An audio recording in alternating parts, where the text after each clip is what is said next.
आज का मेहमान खास डॉल्फिन फोर्स के नाम। अस्सलाम वालेकुम, कैसी हैं आप? खैरियत से हैं? साहब आपकी तबीयत ठीक? Thank you very much, thank you. आज की हमारी खास मेहमान बनी खूबरू एसपी डॉल्फिन आयशा भट्ट।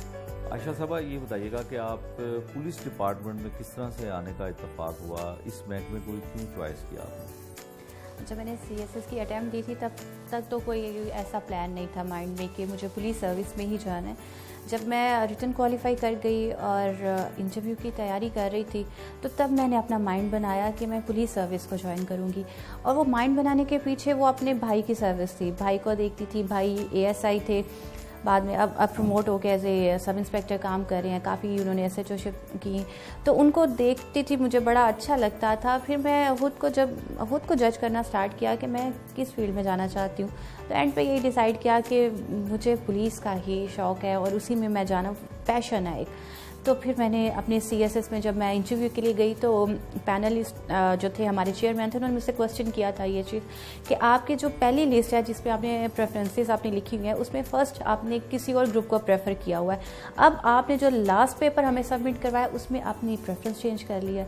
तो मैंने उनको कहा सर मैं सच बात बताऊँगी, इधर उधर की बात नहीं करूँगी, कि वो जो पहला ग्रुप मैंने लिखा था वो अपनी फैमिली चॉइस पे लिखा था, ये जो मैंने लिखा था ये मैंने अपनी चॉइस पे लिखा था, और ये सोचते हुए कि जब सर्विस मुझे करनी है तो क्यों ना मैं उस सर्विस को ज्वाइन करूं जिसमें मुझे काम करने का बहुत शौक़ है, बहुत मुझे पैशन है कि मैं यूनिफॉर्म पहनूं।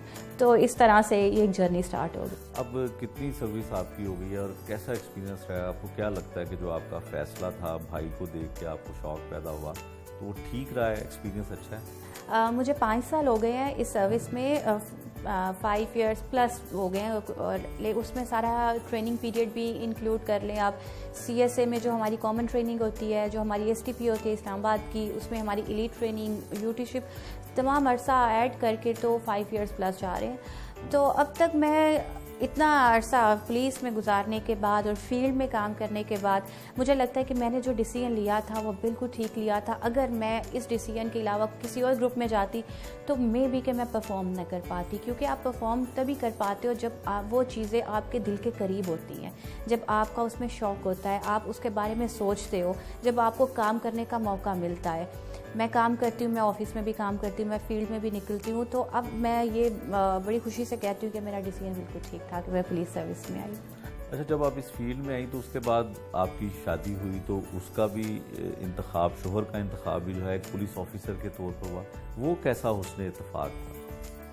बिल्कुल, ये बड़ा खूबसूरत हुस्न इत्तेफाक था, और मुझे जैसे पुलिस सर्विस में आने का फ़ैसला बिल्कुल मुझे लगता है ठीक है। इसी तरह से शादी के हवाले से जो मैंने डिसीजन लिया कि जी अब मेरी फैमिली कह रही है कि अब आपकी शादी करनी है, तो बिल्कुल मैंने कहा कि आप ठीक कह रहे हैं, अब ये टाइम भी है। फिर वहाँ को उन्होंने चूज़ किया कि उनकी जब रिश्ता आया तो मुझे बड़ा अच्छा लगता है कि जब हम दोनों मियाँ बीवी एक दूसरे से बात कर रहे होते हैं, हम बहुत से केसेस डिस्कस कर रहे होते हैं कि जी ये मर्डर हो गया, ये गैंग पकड़ा गया है, ये वाला क्राइम हो गया, हम मिल के बात कर रहे होते हैं, तो वो अक्सर ये बात भी माइंड में आ जाती है कि हर वक्त वो भी यूनिफॉर्म में, हर वक्त मैं भी यूनिफॉर्म में, और हम लोगों बाज़ों का तो ऐसा होता है कि अगर कहीं पर हमें कोई इनवाइट कर ले, अगर हम कहीं पर चले जाएं तो ऐसा भी होता है कि हम दोनों यूनिफॉर्म में होते हैं, वो अपनी ऑफिस से उठ के आ रहे होते हैं, मैं अपने ऑफिस से उठ के जा रही होती हूँ। तो ये भी चीज़ें बड़ी हम लोग इंजॉय कर रहे होते हैं। और फिर मुझे लगता है कि मेरा इंतखाब बिल्कुल ठीक था कि एक पुलिस ऑफिसर के साथ ही शादी की, क्योंकि वो बहुत सी चीज़ों को समझते हैं, वो चीज़ें, वो ऐसे इश्यूज़ जो कि एक आम बंदा नहीं समझ सकता या किसी और फील्ड का बंदा नहीं समझ सकता।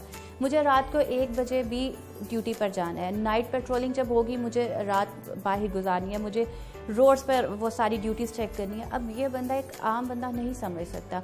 मेरे बहुत से बैचमेट्स जो दूसरे ग्रुप से हैं वो बड़े ऑकवर्ड से सवाल करते थे, अच्छा इस वक्त कौन सी ड्यूटी है, उनको ये चीज़ें नहीं पता होती कि हमारी ड्यूटी की नेचर क्या है। हम लोग इस तरह से ड्यूटी नहीं करते कि 8 to 5, 9 to 5 हमारी ड्यूटी नहीं होती, हमें तो 24 आवर्स ड्यूटी होती है, हमें जिस वक्त कॉल आ गई हम चले गए। तो वहाँ की वजह से मुझे बहुत ज़्यादा सपोर्ट मिलती है कि वो मेरी ड्यूटी की नेचर को समझते हैं और बड़ा सपोर्ट करते हैं, तो मेरा अच्छा फ़ैसला। अच्छा, आप क्या समझती हैं कि वो अच्छे शोहर हैं या अच्छे पुलिस ऑफिसर हैं? मुझे अगर मैं तारीफ़ करूं तो कहेंगे जी चूँकि बीवी है इसलिए 22 शो के तारीफ़ें कर रही है, तो मैं बड़ा जेन्युइन जो है ना इसका जवाब दूंगी कि बाज़ ऐसी जगह आ जाती हैं घर में जब होते हैं कि मैं इनको कहती नहीं आप बिल्कुल ठीक नहीं करें, ये इस तरह से करें, फिर हम मिलजुल के जब मेरी बात सुन लेते हैं फिर मैं कहती हूँ बहुत अच्छे शौहर है। जब वो मेरी बात नहीं सुनते फिर कहते नहीं बिल्कुल अच्छे शौहर नहीं है, तो वो भी ना उसमें चेंज होता रहता है कि जब वो मेरी बात मानते हैं फिर मैं बड़ी तारीफ़ें उनकी करती हूँ, उनकी भी तारीफ़ें करती हूँ।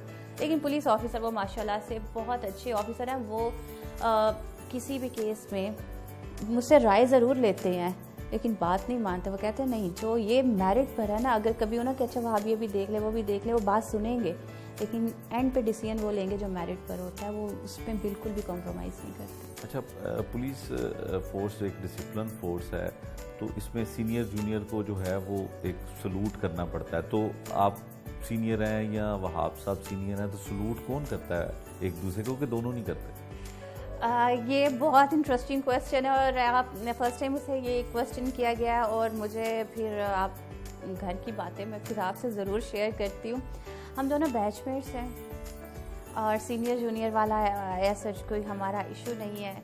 और सैल्यूट कौन करता है जब हम में से किसी को दूसरे पे काम होता है कि तब फिर हम ज़रूर करते हैं। और वह आपको जब पता होता है ना आज मैं घर लेट हो गया हूँ तो जाते इसका मुंह अच्छा सा बना होगा, फिर उनका रवैया वैसे होता है जैसे मेरा कोई जूनियर ऑफिसर आया है उसी तरह से। और जब मुझे लगा हो रहा कि वहाँ आपने ये काम कहा था मैं भूल गई, काम नहीं हुआ, फिर मेरा रवैया ऐसा हो जाता है कि जैसे मैं जूनियर हूँ। तो अगर दोनों की तरफ से गलती ना हो तो दोनों फिर कहते हैं हम तो बैचमेट्स हैं। तो इस किस्म का आ जाना। अल्लाह ताला ने आपको साहिब औलाद भी किया, आपकी माशाल्लाह बेटी है, कितने साल की है और उसको कैसे टाइम दे पाती हैं घर को? गानिया माशाल्लाह से 14 मंथ की हो गई हुई है और मुझे ऐसा लगता है कि जब से वो आई है ज़िंदगी कंप्लीट हो गई है। बहुत सी ऐसी चीज़ें जो कि हमें लगता था कि हम समझते हैं, एज ए पुलिस ऑफिसर समझते हैं, लेकिन बेटी के पैदा होने के बाद पता चला है कि माँ बाप जब बन जाते हैं, जब अल्लाह किसी इंसान को, किसी औरत को माँ के रुतबे पे, बाप के रुतबे पे फाइज करता है तो उसको बहुत सी चीज़ें और खुल के सामने आती हैं। हमें सोसाइटी का मज़ीद पता चलना स्टार्ट होता है। जब से बेटी पैदा हुई है मुझे ऐसा लगता है मैं ज़्यादा डेडिकेशन के साथ काम करना स्टार्ट हो गई हूँ, क्योंकि मुझे फ़ील होता है कि ये सोसाइटी, इसमें मेरी बेटी ने भी जाना है। जो चीज़ें पहले फ़ील नहीं होती थी, पहले हम काम करते थे लेकिन वो चीज़ें माँ का जो दुख होता है एक बच्चे को, जैसे बच्चों के अगेंस्ट कोई भी इश्यूज़ होते हैं, चाइल्ड अब्यूज़ के इश्यूज़ होते हैं, पहले दुख होता था लेकिन वो चीज़ें नहीं थी जो कि माँ बनने के बाद मेरे दिल में आनी स्टार्ट हुई हैं। और वो ज़्यादा डेडिकेशन के साथ, ज़्यादा कमिटमेंट के साथ काम करना स्टार्ट कर दिया। तो बेटी ने बहुत पॉजिटिव रोल प्ले किया मेरी ज़िंदगी में। बहुत सी चीज़ें वहाब का भी इसी तरह से है कि जी वाकई में हमें अपना रोल जो है ना, हमारी जो एक ज़िम्मेदारी है जो कि हम बाउंड है काम करने के लिए, उसके अलावा हमारी कुछ मॉरल रिस्पॉन्सिबिलिटीज़ भी हैं, अब हम उस पर भी ध्यान देते हैं। जहाँ तक है कि उसको किस तरह से इस जॉब के साथ लेके चलना होता है वो बहुत मुश्किल हो जाता है, बहुत मुश्किल हो जाता है, क्योंकि अभी वो बहुत छोटी है, उसको चीज़ों का नहीं पता। तो वो जब मेरे साथ ऑफिस में आती है, शोर मचाती है, बाहर भागने की करती है, तो उसको फिर कंट्रोल करना, उसको मैनेज करना, तो मुझे ऐसा लगता है कि मेरी ड्यूटी बहुत ज़्यादा बढ़ गई है। और मैं कहती हूँ कि काश ऐसे होता कि दिन 24 घंटे की बजाय ना वो 50 घंटों पे चला जाता, ताकि मेरे काम जो है ना वो बेटी वाले और से ये भी सारे मुकम्मल हो जाते।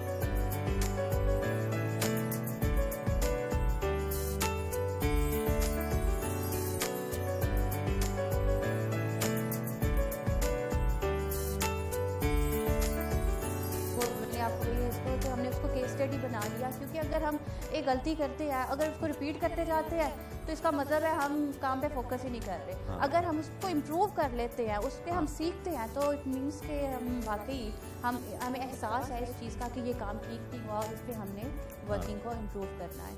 आप ये बताइएगा कि एसपी डॉल्फिन की जिम्मेदारी आप पे है, तो क्या फ़राइज़ अंजाम देने होते हैं, कितने ड्यूटी आवर्स होते हैं, क्या कुछ करना होता है? डॉल्फिन में जो हमारे बच्चे काम कर रहे हैं इनके तो ड्यूटी आवर्स फिक्स हैं। ये 8 आवर्स की इनकी ड्यूटी होती है। ये 3 शिफ्ट में काम कर रहे होते हैं। इनका स्पेसिफिक एरिया होता है जिसको हमारी लैंग्वेज में बीट कहते हैं, कि इस बीट में ये लोग इतने घंटे काम करेंगे, और इन बीट को हम चेंज करते रहते हैं, ड्यूटी चेंज करते रहते हैं। 3 मंथ के लिए एक बीट में काम कर रहे हैं, फिर उसके बाद इनकी ट्रांसफ़र हो जाती है, इस तरह से इनका चलता रहता है। जो एसपी होता है, इसी तरह से डीएसपीज़ को भी हम वीकली रेस्ट दे रहे हैं। शिफ्ट तो नहीं होती उनकी, लेकिन वीकली रेस्ट हम उनकी कर रहे हैं। लेकिन एसपी जो होता है, एसपी की जिम्मेदारी बहुत ज़्यादा होती है। एसपी को ना तो कोई वीकली रेस्ट है, ना ही हम शिफ्ट में ड्यूटी कर रहे होते हैं, हम 24 आवर्स अवेलेबल होते हैं। हमारे जो फ़राइज़ में आ जाता है, एक तो हम हेडक्वार्टर्स चूँकि हमारे पास होते हैं, हमारी जो इंटरनल मैनेजमेंट होती है, एडमिनिस्ट्रेटिव जितनी भी रिस्पॉन्सिबिलिटीज़ हैं, जिसमें हमने अपनी फ़ोर्स को सारा इनकी वेलफेयर भी करनी है, हमने लॉजिस्टिक्स को भी देखना है, हमने इनको ये जो हमारी व्हीकल्स हैं, इतना बड़ा फ्लीट है हमारे पास PRU का, हमारे पास 107 गाड़ियाँ हैं, हमारी जो बाइक्स हैं 545 हमारे पास बाइक्स हैं, इनको मेंटेनेंस, रिपेयरिंग, इनके फ्यूल का सारे मामला देखने, तो ये सारे हमारे काम चलते हैं।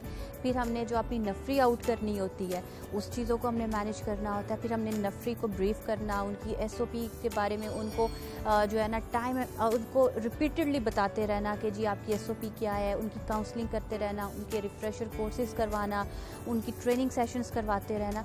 तो ये सारे के सारे जो मामला हैं वो SP डॉल्फिन के अंडर आ जाते हैं। अच्छा, आप जब से आई हैं SP डॉल्फिन के तौर पर, तो आपने क्या इकदाम किए हैं इसकी बेहतरी के लिए, डॉल्फिन फोर्स की बेहतरी के लिए? सबसे पहले तो जो मेरा फोकस था कि हम वो पहले काम देखें जिससे हमारी आवाम को फ़ायदा हो। और हमारी आवाम को कैसे फ़ायदा हो सकता है, जब हम क्राइम पे बहुत एक्टिवली क्रैक डाउन करेंगे।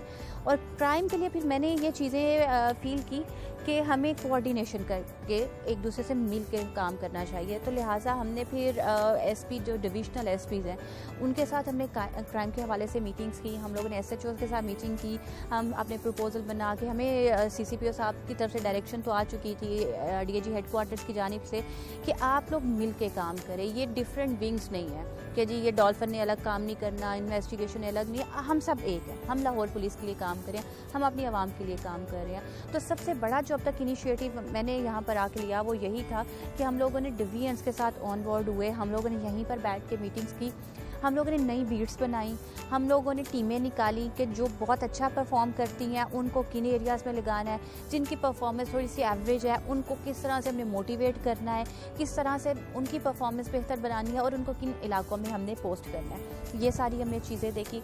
इसके अलावा एक और जो चीज़ मैंने फ़ील की, जो कि मुझे यहाँ पर चार्ज लेते वक्त हमारे जो CCPO साहब हैं उन्होंने कैटेगोरिकली ये मेंशन किया था कि अपने जवानों के मोरल को बूस्ट करना है और उसके लिए ज़रूरी है इनके वेलफेयर के लिए किया जाए, इनके मोटिवेशन किस तरह से बढ़ाई जाए। उस पर हमने बहुत सी एक्टिविटी स्टार्ट कर दी। हम लोग इनके साथ ट्रेनिंग सेशन करते हैं, हम लोग इनके साथ इनकी हेल्दी एक्टिविटीज़ हम लोगों ने ऑर्गेनाइज़ करवाना स्टार्ट कर दी।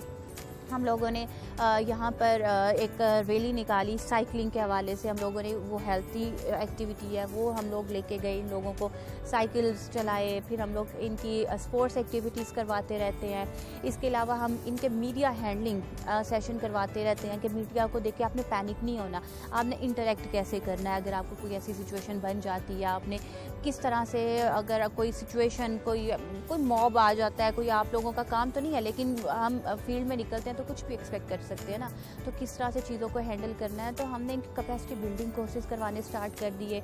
हम लोग जिस हद तक हो सकता था हम अफ्तारियों पे इनके साथ गए ताकि मेरे जवानों को ये फीलिंग ना आए कि जी हमारी SP हमसे अलग है। मेरे जवान तब ज़्यादा अच्छे से काम करेंगे, मोटिवेशन के साथ काम करेंगे, डेडिकेशन के साथ काम करेंगे जब वो इस चीज़ को समझेंगे कि मैं और मेरे SP हम एक हैं, मैं अलग क्लास से नहीं हूँ, मैं उन्हीं में से ही हूँ और उन्हीं के साथ हमने काम करना है।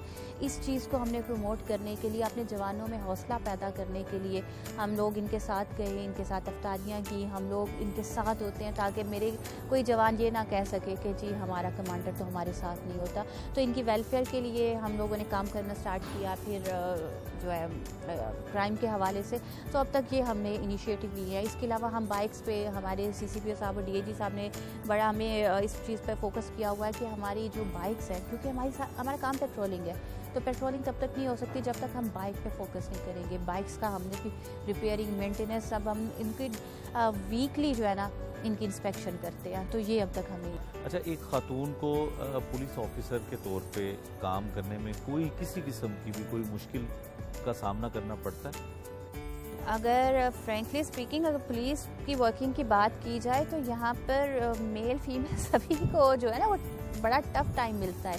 ये नहीं हम कह सकते कि जी ये मेल ऑफिसर है तो इसके लिए तो कुछ भी प्रॉब्लम नहीं है, उसको भी वही प्रॉब्लम फेस करनी पड़ रही है जो फीमेल ऑफिसर को करनी पड़ रही है। ये स्ट्रॉन्ग नर्व्स की गेम है। ये आम बंदा इसमें जो है ना वो नर्व्स को स्ट्रॉन्ग करना पड़ता है, मेंटली प्रिपेयर होना पड़ता है। प्रॉब्लम सभी को आते हैं। जहाँ तक फीमेल ऑफिसर्स की होती है, फीमेल ऑफिसर्स का ये है कि हम पे घर की जिम्मेदारियाँ कुछ ज़्यादा होती हैं। वो जिम्मेदारी इस हवाले से होती हैं क्योंकि हम लोगों ने अपने बच्चों की तरबियत भी करनी होती है। आप किसी बच्चे को देखेंगे ना, उसकी अच्छी बात पे कहेंगे कि माँ ने अच्छी तरबियत की, कोई उसकी गलत हरकत होगी तो यही बात होगी कि जी माँ ने तरबियत अच्छी नहीं की। तो हम पे जो घर की तरबियत, बच्चों की तरबियत की जिम्मेदारियाँ हो जाती है ना, उस वजह से फिर हमें ज़्यादा एक्स्ट्रा एफर्ट करनी पड़ रही होती है। मुझे अब यहाँ पर एज ए एसपी भी काम करना है तो मुझे साथ में एज ए मदर भी काम करना है, तो मेरी जिम्मेदारियाँ बहुत ज़्यादा होती हैं। तो वो क्या होता है कि जब चीज़ों को मैनेज कर लेते हैं तो वो फिर काम ठीक होता है। जब मैनेज नहीं कर पाते तो काम ठीक नहीं होता। और मैनेज करने की जो मैंने अपनी लाइफ मैनेज की हुई है उसमें मैंने अपनी सोशल लाइफ उसको बिल्कुल निगेट कर दिया हो कि मेरी कोई फ्रेंडशिप नहीं है, कोई किसी किस्म का आना जाना नहीं है। मेरे सिर्फ ज़िंदगी में 2-3 ही काम है, या तो अपनी ड्यूटी करना पुलिसिंग, या अपनी फैमिली, अपनी बेटी और शोहर। इसके अलावा कोई एक्टिविटीज़ नहीं है, जिसकी वजह से काफ़ी हद तक मैंने अपनी प्रॉब्लम को ओवरकम कर लिया हुआ है कि जी अगर मुझे एक्स्ट्रा टाइम देना भी पड़ता है, रात को भी निकलना पड़ता है, तो वो इस वजह से चीज़ें मैनेज हो जाती हैं।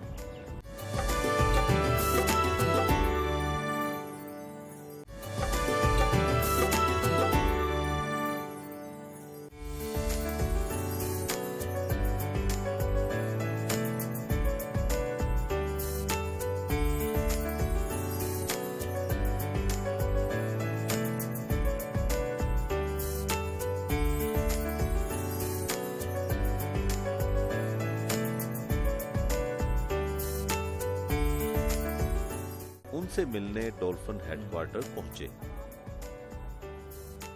जहां उन्होंने डॉल्फिन हेडक्वार्टर का दौरा करवाया, जहां फोर्स के लिए स्पेशल जिम और उनकी बाइक के लिए वर्कशॉप मौजूद है।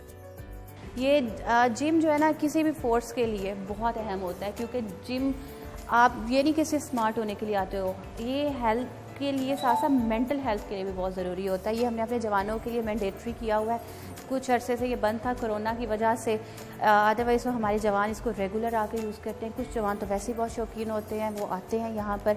तो अब हमने दोबारा से इसको जितनी भी हमारी SOPs है, प्रिकॉशनरी मेजर्स लेके इसको ओपन अप किया जा रहा है, ताकि जवान जो हैं वो 3-3 करके 4-4 करके ज़्यादा इस पर रश ना हो।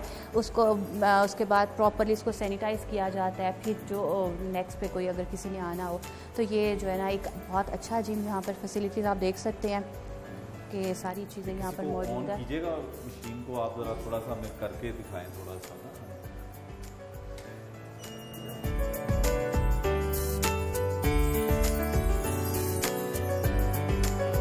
लेटेस्ट यहाँ पर हमारी मशीनरी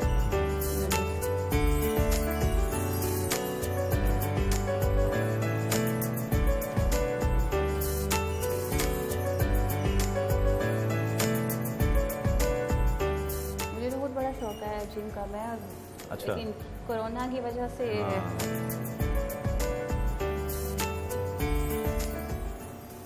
बहुत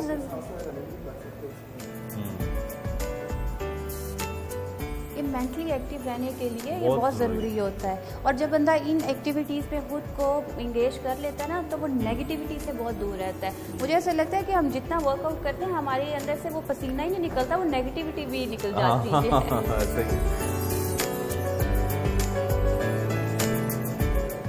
इसी तरह से लाइंस में भी बना हुआ है। हम लोग पुलिस को हमारे अंडर जितने काम कर रहे होते हैं सबको इनकरेज करते हैं कि यहाँ पर आप आइए, आप की फिजिकल हेल्थ के लिए बहुत बीमारियों से बहुत बचा जा सकता है।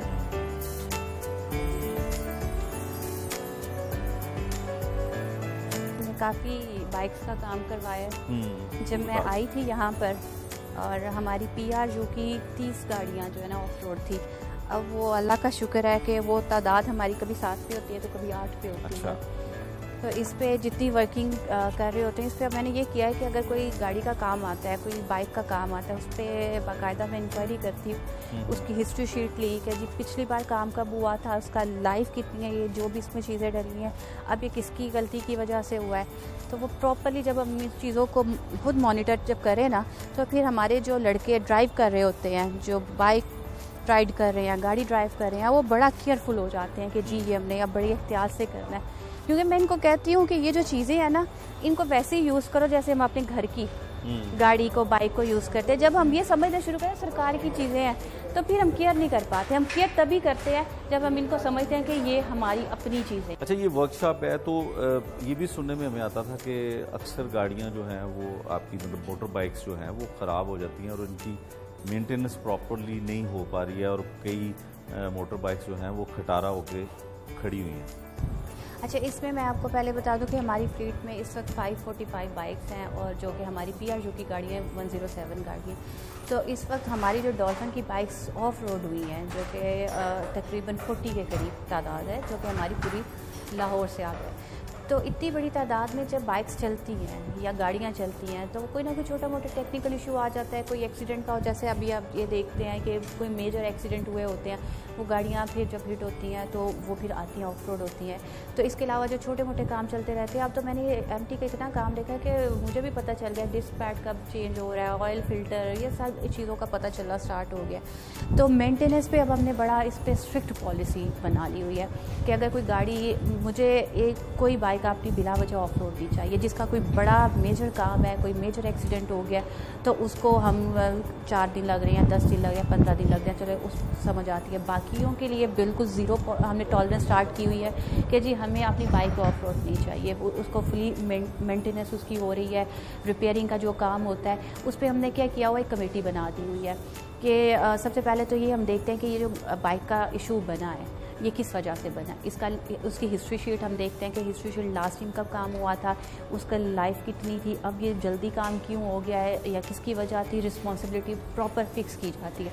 जब से हमने ये काम स्टार्ट किया है तब से हमारी गाड़ियों के इश्यूज थोड़े कम हो गए हैं, क्योंकि अब जो हमारे लड़के गाड़ी ड्राइव कर रहे हैं या बाइक राइड कर रहे हैं वो बड़ा केयरफुल होकर काम करते हैं। उनको हम पहले जो रूल समझाते हैं वो ये है कि इन चीज़ों को आप ऐसे ट्रीट करें जैसे आप अपने घर की चीज़ें इस्तेमाल करें।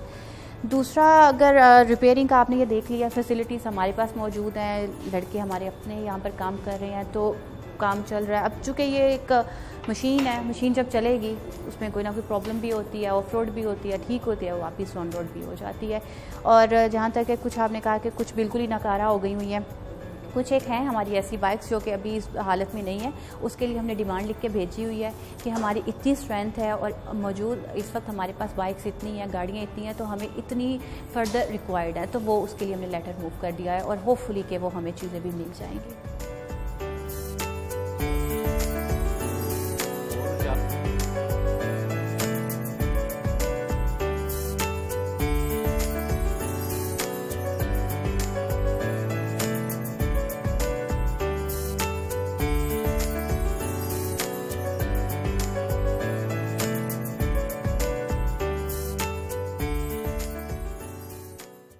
आप लोग का जो स्टे टाइम है आप उससे ज़्यादा आप स्टे कर रहे हो। आपको पता है कि आपका जब भी स्टे होगा 50 मिनट्स का, 15 मिनट्स का आपके अपने हॉल्टिंग पॉइंट पर होगा। तो बहुत सी ऐसी हमारी टीम्स इस वायलेशन में जा रही हैं कि वो हॉल्टिंग पॉइंट से हट के स्टे कर रही हैं और स्टे का टाइम बहुत ज़्यादा हो रहा है। आपको पता है कि ये तमाम आपका मॉनिटर किया जा रहा होता है, इस पर आपको फिर शोकाज भी मिलते हैं, पनिशमेंट भी मिलती हैं। और इसके अलावा ये बड़ा नेगेटिव इमेज हमारा पोर्ट्रे कर रहा होता है कि अगर आप लोग कहीं पर भी एक साइड पर खड़े हो, कहीं पर आप रेस्ट कर रहे हो, तो वो अगर पिक्चर जब बन जाती है तो वो बहुत नेगेटिव इमेज हमारा बन रहा होता है कि जी डॉल्फिन तो यहाँ पर रेस्ट करिए। अगर आप लोगों ने अपनी हॉल्टिंग पॉइंट पर रुकना भी है और आपको पता भी है कि जब आप हॉल्टिंग पॉइंट पर रुकेंगे तब आप स्नैप चेकिंग करेंगे, तो मैं अब किसी टीम को ना देखूं कि अगर वो अपने पॉइंट पर रुकी हुई है, रेस्ट के लिए रुकी हुई है, रेस्ट आपने गाड़ियों को देनी है, खुद को रेस्ट नहीं देनी, खुद आपने ड्यूटी करते रहना है। तो अब मैं कोई ऐसा पॉइंट अगर चेक कर रही हूँ या मेरी तक ऐसी कोई रिपोर्ट ना आए कि आप लोग एक साइड पे बैठ गए थे, आपने स्टे जो है ज़्यादा कर लिया है, या आप लोग स्टे के दौरान हॉल्टिंग पॉइंट पर आप खड़े और आप लोग चेकिंग नहीं कर रहे, तो इस चीज़ पे बड़ा स्ट्रिक्टली जो है ना वो मैं एक्शन लूँगी। आपके DSPs आपको चेक करते रहेंगे। कहीं आपने टीमों को जो है ना बार बार ब्रीफ करना है, पॉइंट्स पे जाके ब्रीफ करना है, क्योंकि ये चीज़ बहुत सामने आ रही है कि आप लोग जाते हो, स्टे करते हो, आराम से बैठे होते हो, ना कुछ चेकिंग हो रही होती है, और वो अगर पिक्चर बन जाती है, आवाम देख रही होती है, तो बहुत नेगेटिव इमेज बन रहा होता है। तो ये आप लोगों का काम बहुत अहम है। हम लोग लोगों को नज़र आ रहे हैं, हमारा काम पेट्रोलिंग है। जब हम पेट्रोलिंग करते हैं, हम लोग रोड पर होते हैं, तो लोगों को हम नज़र आ रहे होते हैं। बाकी जो पुलिस है जो थानों में बैठी है वो इतना नज़र नहीं आ रहे होते जितना आप लोग नज़र आ रहे होते हो। तो हम लोगों ने पुलिस का इमेज बनाना है। डॉल्फिन फोर्स की शानदार वॉकआउट परेड दिखाई और असला ब्रांच विजिट करवाया।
आप उसको मल्टीप्लाई कर लो डबल पर, तो अब हमारे पास बाइक्स तो कम है, तो हमारी एक बाइक है वो 3 शिफ्ट में भी इस्तेमाल हो रही है। अब 24 घंटे जब अब फिर इसलिए इनका एक वो बनी हुई है SOP के 40 मिनट्स के बाद इन्हें 20 मिनट स्टे भी करना है। अब इस स्टे को वो जो कर रहे हैं उसको बाज़-औक़ात कोई फिर नेगेटिव पोर्ट्रे कर देता है। उनको ये नहीं पता कि इन लोगों ने 20 मिनट के लिए स्टे करना है। ये मैं आपको साथ साथ बताती जाती हूँ कि जब हमारे जवान की ड्यूटी क्लोज होती है, नेक्स्ट जवान ने ड्यूटी पे जाना होता है, वो सबसे पहले यहाँ पर आता है, अपना वेपन इशू करवाता है, उसके नाम पे वेपन इशू होगा, वहाँ पर अपना थंब इम्प्रेशन देगा जिससे वो पता चलेगा कि ये वाला वेपन इस हमारे जवान के नाम पे इशू हो गया।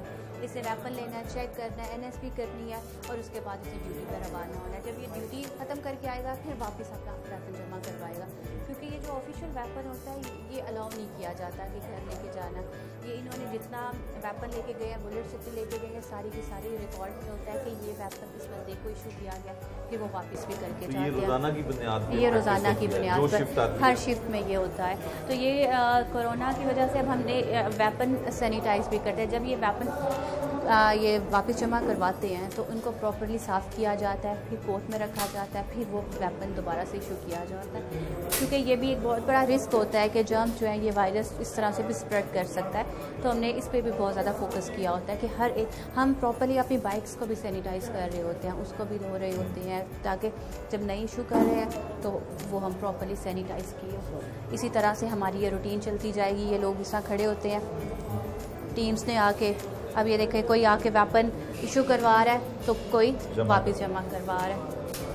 इसी तरह से ये हमारा यूनिफॉर्म भी होता है, क्योंकि ये हमारी SOP पे ये चीज़ शामिल है कि इस यूनिफॉर्म में ये आम घूम फिर नहीं सकते। ये सिर्फ ड्यूटी के दौरान पहनते हैं और ड्यूटी ख़त्म होते ही इन्होंने दूसरे कपड़े पहन लेने हैं। ये वाला यूनिफॉर्म ये सिर्फ ड्यूटी के दौरान पहनेंगे। डॉल्फिन और PRU की सबसे खूबसूरत बात यह है कि इनकी हर एक्टिविटी के लिए SOP मौजूद है। इन्होंने खाना कहाँ पर खाना है। अब बहुत से हमारे जो बाकी फोर्सेस हैं, बाकी जो विंग्स हैं, उनके कहीं पे खाने के पॉइंट्स नहीं हैं, लेकिन हमारे खाने के पॉइंट्स भी हैं। अगर ये हमारी एक टीम 1 घंटा पेट्रोलिंग कर रही है, उसमें से 40 मिनट में पेट्रोलिंग करने, 20 मिनट उन्होंने हॉल्टिंग पॉइंट होगा। हॉल्टिंग पॉइंट हम ये बनाएंगे, वो ये नहीं कि रेस्ट आराम से बैठ गए, उस दौरान वो चेकिंग करेंगे, स्नैप चेकिंग करेंगे, ताकि बाइक को भी रेस्ट मिल जाए और ये ड्यूटी भी करते रहें। फिर अगर वो जो खाने की ब्रेक होती है 10 मिनट या 15 मिनट होता है, तो खाने के पॉइंट नोट करवाए होते हैं कि जी ये हमारा खाने का पॉइंट होगा। अगर हमारे जवान उस पॉइंट से हट के खाना खाएं तो विजिलेंस टीम हमें पूरी रिपोर्ट कर देती है कि ये टीम जो है ना यहाँ से हट के खाना खा रही है, या ये आउट ऑफ बीट जा रही है, या इन्होंने स्टे जो है ना अपने एक्सटेंड कर लिया है, ओवर स्टे हो गया। तो विजिलेंस टीम एक एक चीज़ को मॉनिटर कर रही होती है, इनका टर्न आउट मॉनिटर कर रही होती है। इस चीज़ को सख्ती से मना किया जाता है कि अगर कोई हमारा जवान ड्यूटी के दौरान हेलमेट उतार दे, हेलमेट उतारने की बिल्कुल इजाज़त नहीं होती है, बाइक पे साथ लटकाने की इजाज़त नहीं होती। तो तो ये वो फोर्स है कि जिसका अगर चलना भी है ना तो वो भी SOP है, कितने स्टेप चलेगा, किस तरह से बैठेगा, किन पॉइंट्स पे जाएगा, हर चीज़ की SOP मौजूद है और उसको इंश्योर करने के लिए हमारी विजिलेंस टीम्स मौजूद है। अब आप ये देख रहे हैं कि कोई जवान आ रहा है, कोई अपना वेपन इशू करवा रहा है तो कोई जमा करवा रहा है। हमारी जो एक टीम है उसमें 6 वेपन इशू होते हैं, 4 पिस्टल, 2 MP5 वेपन होते हैं और उसका 150 ड्रीम एनिमेशन होता है। हम फुली इक्विप्ड है, स्ट्रीट क्राइम में हमारे क्रिमिनल्स को फाइट करने के लिए हम फुली इक्विप्ड है। इस वक्त भी हमारा एनकाउंटर हो सकता है क्योंकि आपको पता 70-80% क्राइम बूट्स पे होता है। और चूँकि इनके पास वेपन हर वक्त मौजूद होता है, इनके पास लेटेस्ट बाइक्स हैं और यूनिफॉर्म, तो इसके साथ साथ फिर हम ये भी समझाते हैं कि इतनी चीज़ें देख के ना आपने एडवेंचर में नहीं चले जाना, थ्रिल में नहीं चले जाना, हमने बहुत ज़िम्मेदारी का मुजाहरा करना है। अगर हुकूमत ने हमारे हाथों में वेपन दे दिया है ना तो हम पे ये ज़िम्मेदारी आ गई है कि नहायत सोच समझ के उसका इस्तेमाल करें। हमने अपने आप को भी बचाना है और अगले बंदे को भी बचाना है। जब एक सीधे फायर आ जाता है, बिल्कुल डायरेक्ट फायर आ जाता है तो फिर चले ऐसी सिचुएशन बन जाती है जिस पे डायरेक्ट फायर करना पड़ जाता है। अदरवाइज़ इनको ट्रेनिंग दी जाती है, इनको समझाया जाता है, काउंसलिंग की जाती है कि इन्होंने डायरेक्ट फायर नहीं करना, किस तरह से फायर करना है, एक एक सिचुएशन को बना के तो बताया जाता है। तो ये चीज़ें इनको बड़ी अच्छे से समझाई जाती हैं, सिखाई जाती है। अब आपने देखा ही होगा कि कुछ अरसे से हमारी कोई ऐसा केस सामने नहीं आया मिस हैंडलिंग का कि जिस पे कोई ऐसा कोई इशू बना हो कि जी ये हो गया। हम इनको सिखाते रहते हैं, समझाते रहते हैं। जो अगर अल्लाह ना करे ऐसा कोई इंसिडेंट सामने आ भी जाता है तो फिर हम उसको एज ए केस स्टडी बना के इनको बताते हैं कि जी यहाँ पर ये वीक पॉइंट्स है, इसको आपने रिपीट नहीं करना। क्योंकि गलती तब तक गलती रहती है जब तक एक बार हो, अगर उसको रूटीन बना ले फिर वो गलती नहीं होती, फिर वो इंटेंशनल चीज़ें हो जाती हैं। तो ये फिर हम इसी तरह से इनसे सीखते रहते हैं माजी में जो गलतियाँ हुई हैं।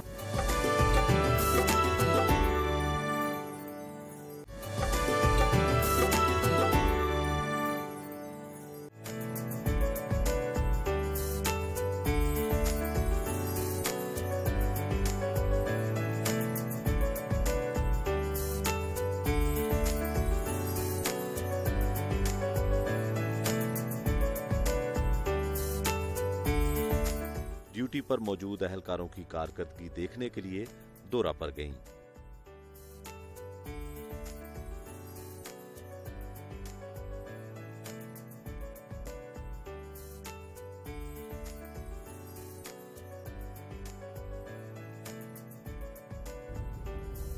अच्छा, आप ये बताइए कि आप सोशल मीडिया पे बड़ा नज़र आती हैं, मतलब सोशल मीडिया पे आपकी बड़ी एक्टिविटीज़ जो आपकी फोर्स के हवाले से हैं, वो कोई डिपार्टमेंट की तरफ से इंस्ट्रक्शंस हैं या आपका अपना ये फैसला?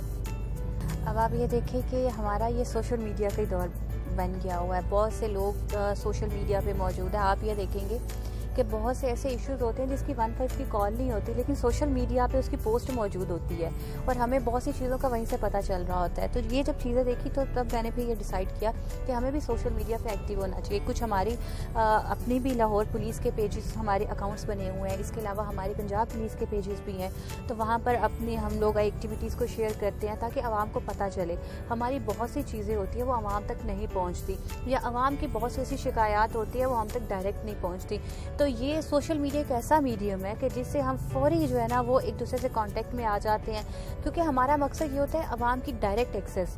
आवाम अगर ये कोई फील कर रहा है ना कि जी मैं उठ के पुलिस स्टेशन नहीं जा सकता या उसको 15 की कॉल करने में कोई प्रॉब्लम हो रही है, हालांकि सबसे आसान तरीका तो ये है, तो वो हमें डायरेक्ट सोशल मीडिया पे भी कांटेक्ट कर सकता है कि जी ये हमारा इशू हुआ है, ये हमारा इशू हुआ है। अब आप हमारे पेजेस पे जाके देखें या मेरे अकाउंट्स पे जाके देखें तो आपको बहुत सी ऐसे भी इश्यूज नज़र आएंगे जो सोशल मीडिया पे रिपोर्ट हुए और वो सीरियस नेचर के थे। वो हमारी पुलिस ने काम किया, उस पर हमारी डॉल्फिन ने काम किया, हमारी थानों की पुलिस ने काम किया, वो बंदे पकड़े गए और बहुत से इश्यूज हमने वैसे रिजॉल्व किए।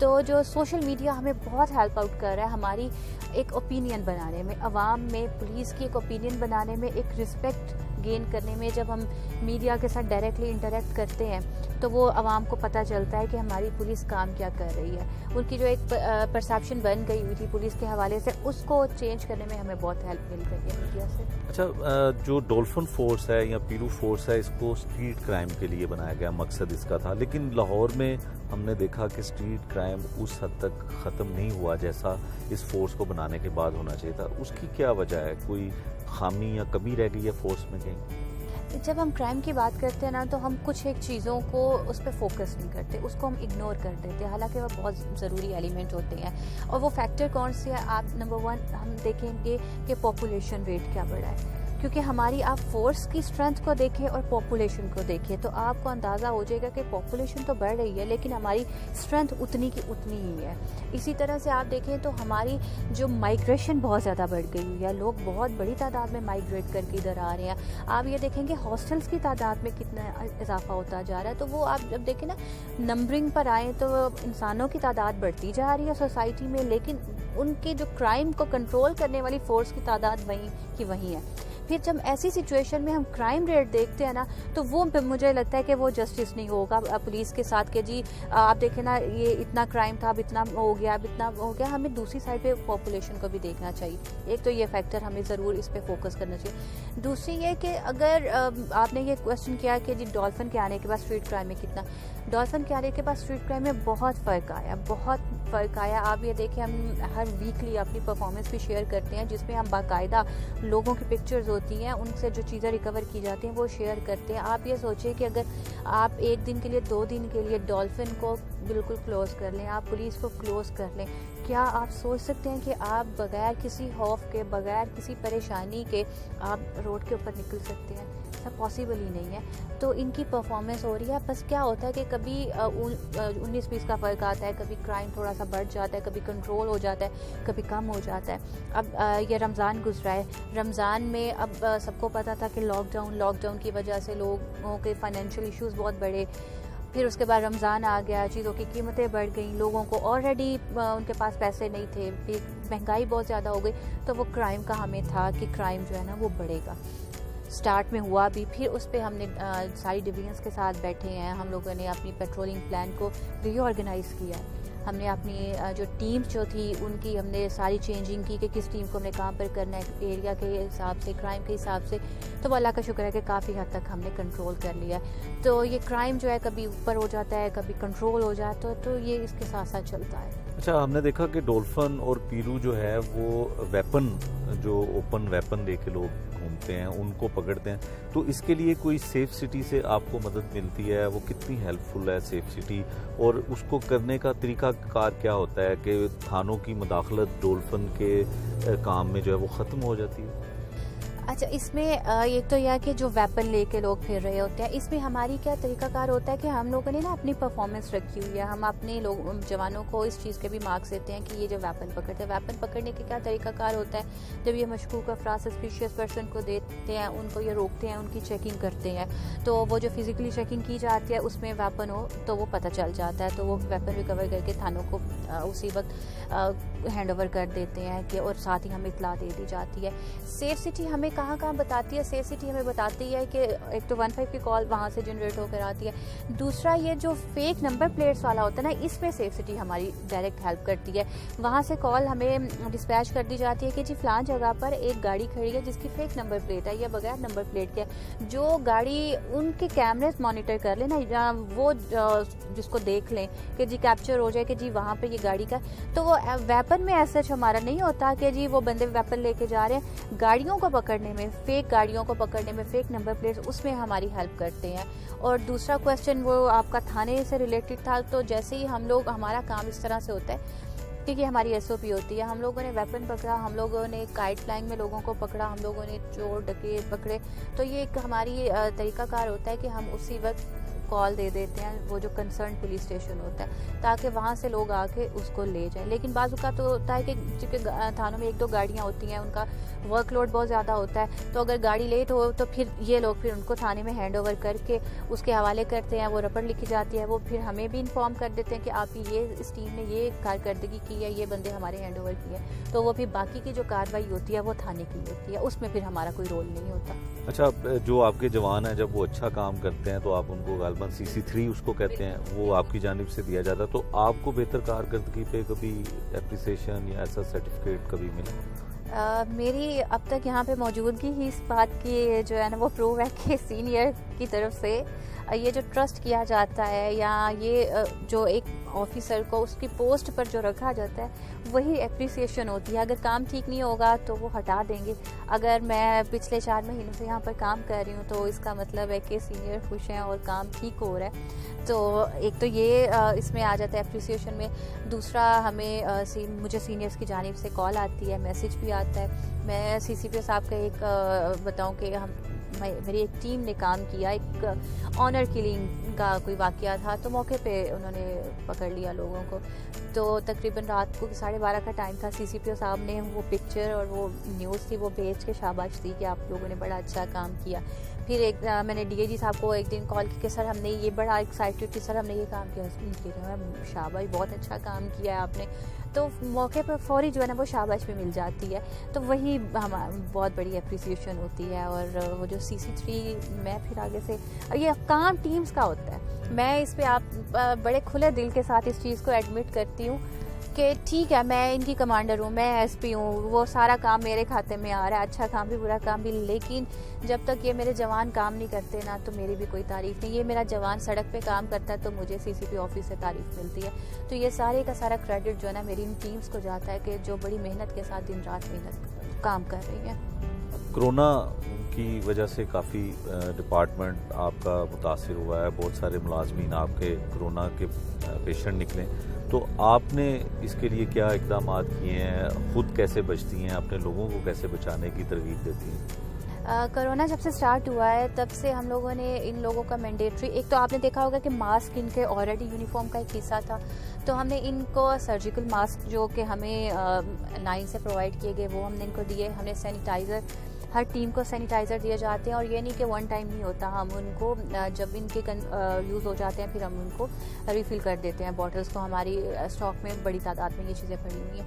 तो इसके अलावा फिर हम इनको बता रहे होते हैं कि किस तरह से इन्होंने चेकिंग करनी, क्योंकि हमारा काम का एक बहुत बड़ा उसमें एक रोल होता है कि जब ये पर्सन्स की चेकिंग कर रहे होते हैं लोगों को रोक के, उसमें एक बहुत बड़ा रिस्क होता है क्योंकि ये लोग एक्सपोज्ड हैं। उस पर फिर बताया जाता है कि किस तरह से आपने चेकिंग करनी है, ग्लव्स को इस्तेमाल करें और उसके बाद उनको फेंक दें या डस्टबिन में फेंकें या उसको वॉश करना है, किस तरह से वो सारी चीज़ें बताई जाती हैं।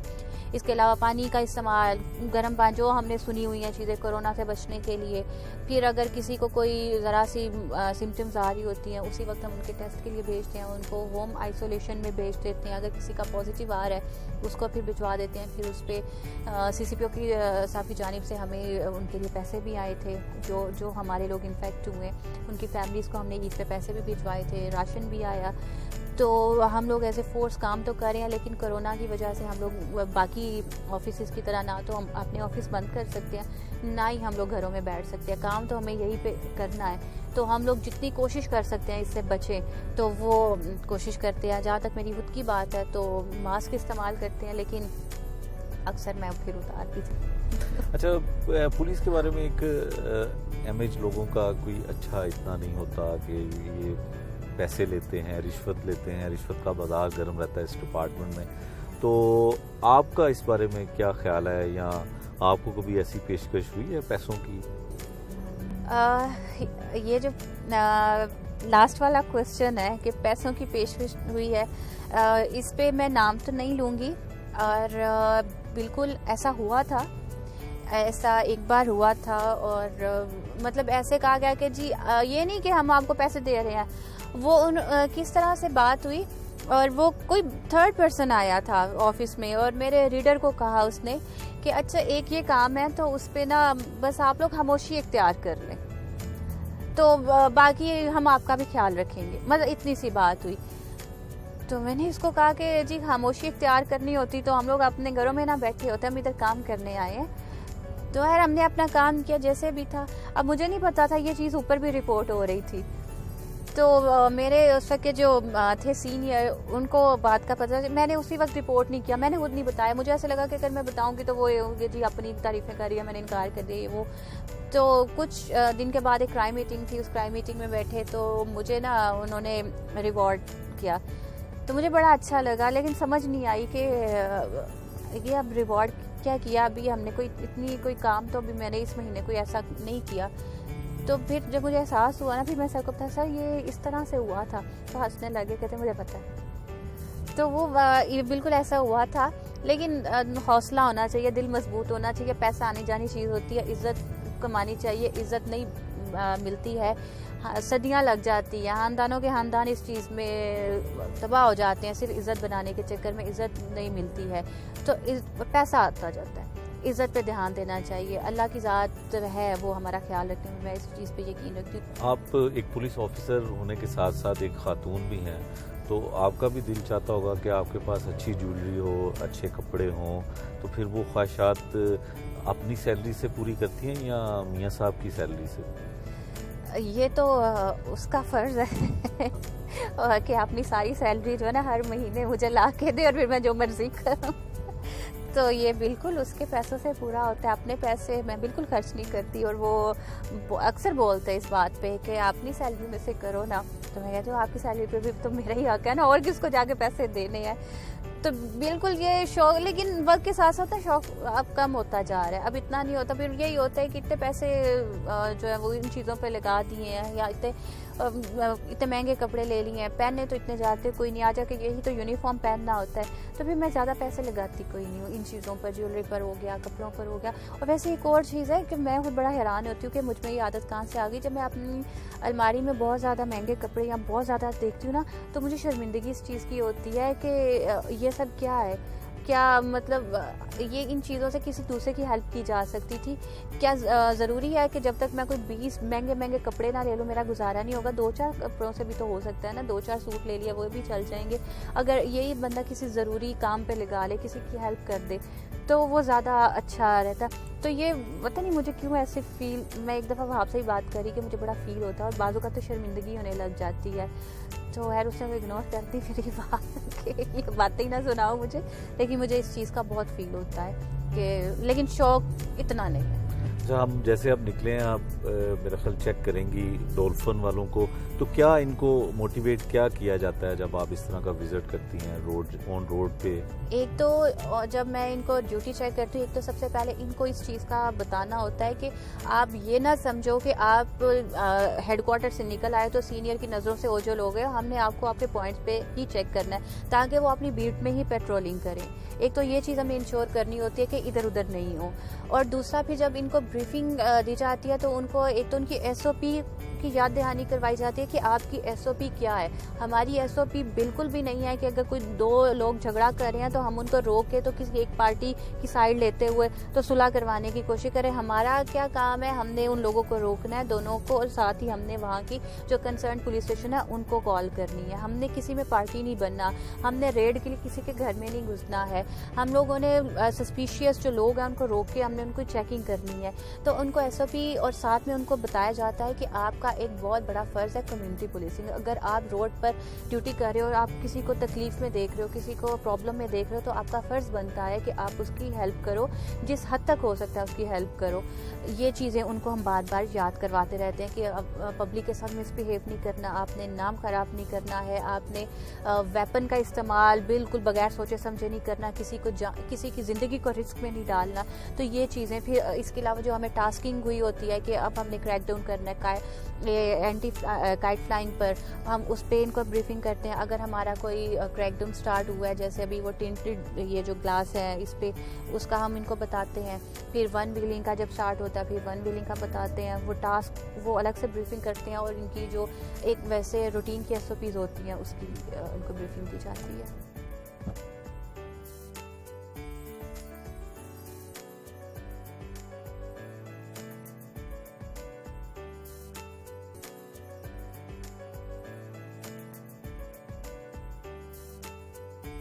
हमारी हर बीट में एक PRGO की टीम चल रही होती है। इसमें हमारे 4 जवान होते हैं, एक ड्राइवर होगा, एक उसके साथ इंचार्ज होता है और 2 जवान होते हैं। इसी तरह से हमारी ये टीम होती है। इसमें एक हमारा इंचार्ज कौन है, टीम लीडर कौन है? आप आगे आ जाओ। क्या परफॉर्मेंस रही है आपकी इस आखिरी 10 दिनों में काइट फ्लाइंग के? और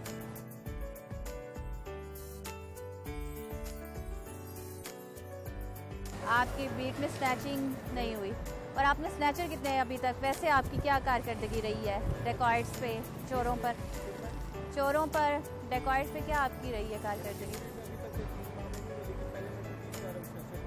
स्नैचर पकड़े। ठीक है, मुझे जो है ना वो आपका मेन काम चाहिए क्राइम पे, कि मुझे स्नैचर पकड़ के दे, डेकॉइट्स पकड़ के दे, चोर पकड़ के दे। क्योंकि जब तक आप हम लोग रोक के ना, जब तक पकड़ेंगे नहीं, तब तक हम फ्यूचर के लिए ये सिक्योर नहीं कर सकते हैं। तो इसके अलावा आप लोग चेकिंग का क्या कर रहे हो? आप हॉल्टिंग पॉइंट्स आपके कितने हैं? ठीक है, तो हॉल्टिंग पॉइंट पे आपको स्नैप चेकिंग करते हैं? और कितने को आप डेली लोगों को या बाइक्स को चेक कर लेते हैं, गाड़ियों को? ठीक है, ठीक है। मुझे बस जो है ना, आपने बाइक्स भी, आपने इस पे भी वर्किंग करनी है, जितनी भी बगैर नंबर प्लेट की हैं, जितनी भी मशकूक हैं, वो भी आपने बंद करवानी है। और मुझे आप बताइए बाइक्स की आपकी क्या सूरत हाल है? कोशिश तो मुझे अब ठीक लग रही है, ये करवाई है। इसके अलावा क्या मसला कोई है बाइक्स का? क्या इसका मसला क्या होता है?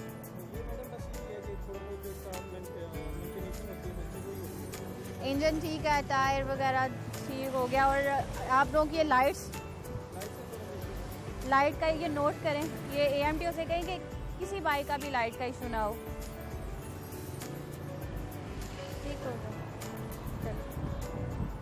आपका कौन है इंचार्ज? जी बिलाल, क्या आपकी परफॉर्मेंस रही है?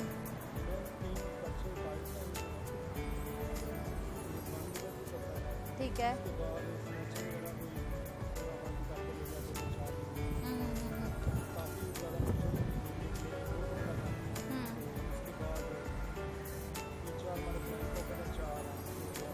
आपके कितने हैं हॉल्टिंग पॉइंट? ठीक है, और गाड़ी की क्या सूरत हाल है आपकी?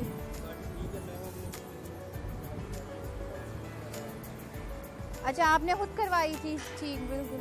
अब ये देखें, हमारे इन जवानों ने अपनी गाड़ी जो है ना, पोशिश, मुझे बताया MTO ने कि उन्होंने कहा जी हमने खुद अपनी मर्ज़ी से बड़ी इन्होंने सेट करवा ली गाड़ी।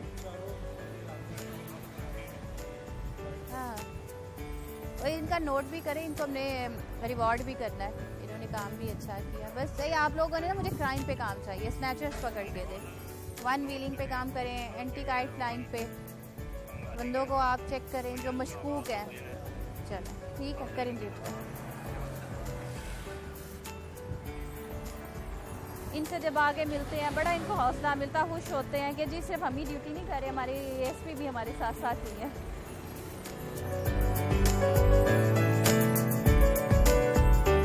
अपनी हर रात एक हेल्दी एक्टिविटी इख्तिताम करते हुए साइकिलिंग भी की।